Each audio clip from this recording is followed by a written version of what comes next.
छत्तीसगढ़ में तीसरे चरण के मतदान के साथ ही 11 सीट पर मतदान संपन्न हो गया है। तीसरे चरण के मतदान में प्रदेश के 7 सीटों पर सबसे अधिक मतदान सरगुजा लोकसभा सीट होने से प्रदेश के महिला बाल विकास मंत्री लक्ष्मी राजवाड़े ने सरगुजा के साथ ही प्रदेश की सभी 11 सीटें जीतने का दावा किया है। महतारी वंदन योजना को भी चुनाव में कारगर बताया है। आप भी सुनिए क्या कुछ कहा है मंत्री लक्ष्मी राजवाड़े ने।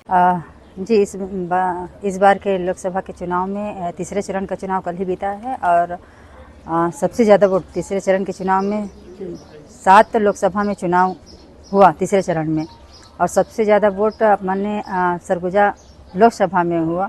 तो कहीं ना कहीं ये प्रदर्शित होता है कि आने वाले लोग 4 जून को भारतीय जनता पार्टी की यहाँ के जो प्रत्याशी थे वो जीत रहे हैं और केंद्र में नरेंद्र मोदी जी बन रहे हैं और इस बार के चुनाव में महिलाएं भी बढ़ चढ़कर हिस्सा लिए हैं और वोट परसेंटेज भी बढ़ा है। तो अब हम अंदाज़ा लगा सकते हैं कि वाकई में सरकार बनाने में हम कामयाब होंगे। जी, महतारी वंदन योजना बहुत ही कारगर है और कहीं ना कहीं छत्तीसगढ़ में भारतीय जनता पार्टी की सरकार बनाने के लिए महिलाओं की महत्वपूर्ण भूमिका रही है।